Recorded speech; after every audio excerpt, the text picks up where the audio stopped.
Hello friend, हमारी आज की कहानी है स्वार्थी रिश्ते।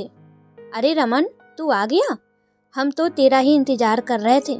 रमन घर के बाहर कार पार्क कर बरामदे में आया ही था कि देखा माँ बाबूजी अपने सामान के साथ कहीं बाहर जाने को तैयार खड़े थे। इतने में कैब भी आ गई। आप लोग कहीं जा रहे हो? रमन ने पूछा।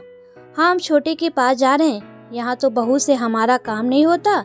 कब तक हम बूढ़ा बूढ़ी उसकी सेवा चकारी करेंगे, इसलिए सोचा कि छोटे बेटे के पास ही चले जाएं। वैसे भी छोटी बहू कब से कह रही है वहाँ आने के लिए। अच्छा, सुनंदा तो घर पर ही है ना? नहीं नहीं, उसके ससुराल वाले कब से फोन कर रहे हैं, तो वह भी अपने ससुराल के लिए अभी थोड़ी देर पहले ही निकली है। रमन एकटक अपने माता पिता को देखते रह गया, कुछ बोला नहीं। माँ बाबूजी ने शायद पहले से ही कैब बुला ली थी, इसलिए दोनों ने अपना सामान उठाया और कैब में रख रवाना हो गए। हमेशा कमर दर्द का बहाना करने वाली माँ ने आज बैग उठा लिया। देखकर रमन हैरान था। जितनी स्फूर्ति से बाबूजी कैब में बैठे थे, लगा ही नहीं कि कभी उनके घुटनों में दर्द हो रहा होगा। और सुनंदा बहन, जिसे अपने ससुराल में हमेशा कमी ही कमी नजर आती है और पिछले 2 महीने से ससुराल जाने को तैयार नहीं थी, वह भी आज अपने ससुराल रवाना हो गई। कुछ देर रमन वहीं खड़ा रहा, अपनों की एहसान फरामोशी को देखते हुए। थोड़ी देर वहां खड़ा रहने के बाद अंदर गया तो देखा पूरा घर अस्त व्यस्त था। सब तरफ सामान फैला पड़ा था। 3 साल का चिन्मय शायद सुबह से नहाया नहीं था, पूरा गंदा हो रखा था। और 5 साल की वाड़ी बाल पूरी तरह से उलझे हुए और कपड़े भी गंदे पहने हुए थी। बेचारी दूध ब्रेड से ही अपना और अपने भाई का पेट भर रही थी।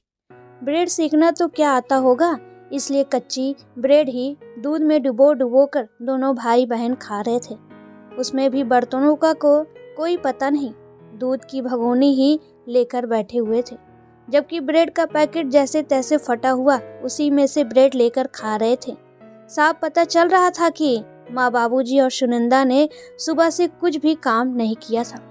अंदर अपने कमरे में गया तो देखा शोभना पलंग पर लेटी अपनी किस्मत पर रो रही थी। रमन को देख अपने आंसू साफ किए। तुमने कुछ खाया ही या नहीं? रमन का ये सवाल सुनते ही शोभना जोर जोर से रोने लगी। रमन जानता था उसने कुछ नहीं खाया होगा। माता पिता और बहन ने कुछ बनाकर दिया नहीं होगा और फोन से ऑर्डर कर नहीं सकती थी, क्योंकि उसका मोबाइल तो खुद रमन ने तोड़ दिया था। क्या गलती थी मेरी? मैंने तो सबकी सेवा की हमेशा, बदले में ये सिला मिला? मेरा पैर क्या फ्रैक्चर हुआ कि सब मुझे छोड़कर चले गए? मेरे बच्चों की तरफ भी किसी ने ध्यान नहीं दिया। गलती तुम्हारी नहीं है, गलती मेरी है। मैंने ही उन लोगों को तवज्जो सबसे ज्यादा दी थी, तुम लोगों से भी ऊपर। हमेशा उनकी बात मानी, तुम्हें भी जबरदस्ती हर बात को मानने पर मजबूर किया। पर जब आज मेरे परिवार को उनकी जरूरत थी कि वो लोग मुझे छोड़कर छोटे के पास चले गए।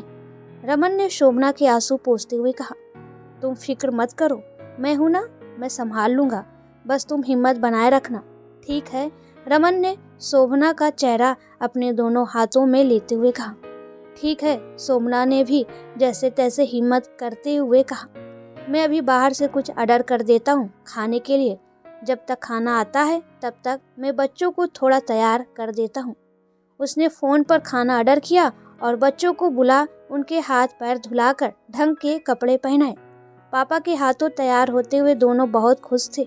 अपनी मम्मी को बार बार दिखाने आ रहे थे कि देखो पापा हमें तैयार कर रहे हैं। मम्मा देखो पापा ने मेरी चोटी बनाई। नन्हा चिन्मय ज़्यादा बोल नहीं पाता, सिर्फ अपनी ड्रेस पर हाथ रखकर इतना ही बोला, पापा, मम्मा, पापा। अपने बच्चों को इतना खुश देखकर शोभना को याद आया वो दिन जब वो दुल्हन बनकर इस घर में आई थी। रमन घर का बड़ा बेटा, सास ससुर देवर प्रवीण और एक शादीशुदा ननद सुनंदा थी, जो अपने ससुराल में कम और मायके में ज़्यादा दिखती थी। बेटे से पहले बेटी का विवाह किया गया था। रमन अपने माता पिता और परिवार को बहुत मानता था। अपनी इच्छा और खुशियों के ऊपर अपने परिवार को रखता था, इसलिए शोभना के लिए कई तरह के नियम और कानून थे। ननद जहाँ हर 10 दिन बाद अपने मायके आकर बैठ जाती थी और महीनों वहाँ से उठकर नहीं जाती थी, वही शोभना के लिए उसके मायके जाना ना के बराबर ही था। सुबह जाओ और शाम को आ जाओ। घर का सारा काम शोभना को अकेले ही करना पड़ता था। शोभना का पूरा दिन घर में काम करते हुए ही बीत जाता।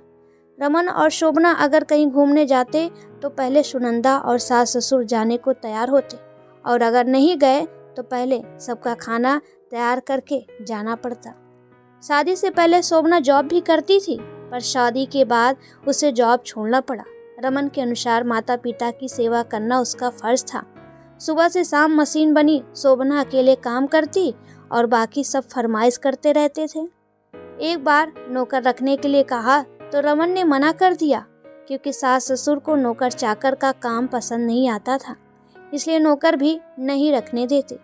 जब वाड़ी हुई तब तक प्रवीण की भी शादी हो चुकी थी। देवरानी निशा ने आकर सब संभाल लिया था, पर सास ससुर और ननंद का रवैया वही रहा। नेक लेने में सभी आगे आ जाते, पर काम करने के मामले में सब पीछे हो जाते। जब प्रवीण निशा दूसरे शहर शिफ्ट हुए तब कुछ दिन सास ससुर उसके साथ भी रहे, पर निशा के घर में नौकर काम करते थे और उससे जितना होता वह उतना ही काम करती थी, इसलिए सारी फरमाइशें वहाँ नहीं चलती तो सास ससुर शोभना के पास रहना ही पसंद करते, क्योंकि वो जानते थे यहाँ रमन के रहते शोभना की मनमर्जी नहीं चल सकती। अभी सप्ताह भर पहले ही अचानक बारिश का मौसम हो गया तो सुनंदा ने उसे आवाज़ लगाई, भाभी बाहर बारिश का मौसम हो गया, फटाफट से कपड़े ले आओ। रसोई में पकौड़ी तलते हुए शोभना शायद फ़ोन पर भी बात कर रही थी, इसलिए उसने सुनंदा से कहा, दीदी मैं पकौड़े तल रही हूँ, आज कपड़े आप ले आओ प्लीज़। तुम्हें शर्म नहीं आती? तुम्हारे रहते सुनंदा कपड़ा लेकर आएगी, सासू माँ चिल्लाई।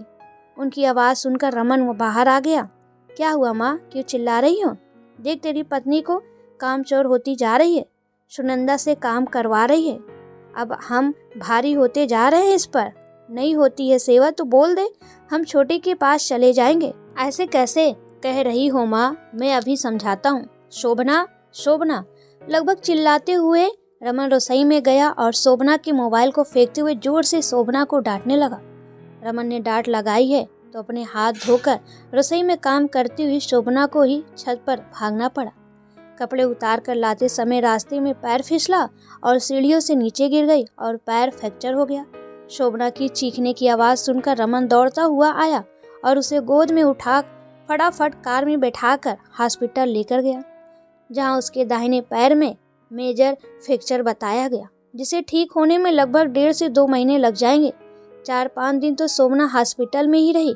उसके बाद रमन उसे घर लेकर आया तो असली परेशानी तो अब शुरू हुई। सास ससुर ने निशा को फ़ोन कर दिया कि वह आकर यहाँ संभाल ले, पर निशा जानती थी कि वो शोभना की सेवा करने के लिए नहीं बल्कि खुद की सेवा करने के लिए बुला रहे हैं। वह जानती थी कि अगर वह आने से मना कर देगी तो वो लोग खुद से यहाँ आ जाएंगे, और यही मौका है रमन की आंखों पर से अपने माता पिता और बहन के नाम की पट्टी हटाने का। नहीं तो बेचारी शोभना जिंदगी भर परेशान होती रहेगी। मौका देख उसने अपने कमान में से तीर छोड़ा, बाबूजी मेरा तो आना नहीं हो पाएगा।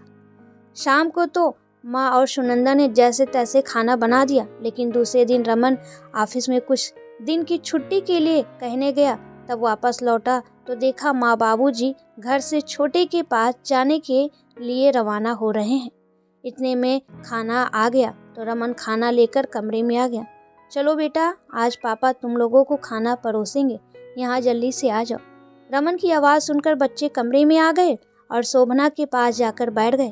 आज पहली बार रमन, शोभना, वाड़ी और चिन्मय ने साथ में खाना खाया। थोड़ी देर बाद रमन के फ़ोन पर शोभना के लिए निशा का फ़ोन आ गया। माफ़ करना भाभी, मैं नहीं आ पा रही हूँ, लेकिन अब कम से कम भैया की आंखों पर अपने परिवार के नाम की जो पट्टी बंधी थी वह हट गई होगी। वैसे फिक्र मत करो, मैंने एजेंसी में बात कर ली है, कल वो लोग मेड भिजवा देंगे घर पर। भैया से कहिए सब संभाल लेंगे। थैंक यू निशा। अरे आप मेरी बड़ी बहन है, इसमें थैंक यू की क्या बात है। साल का अंत चल रहा है और मैं अपने परिवार के लिए कुछ भी नहीं कर पा रही हूँ।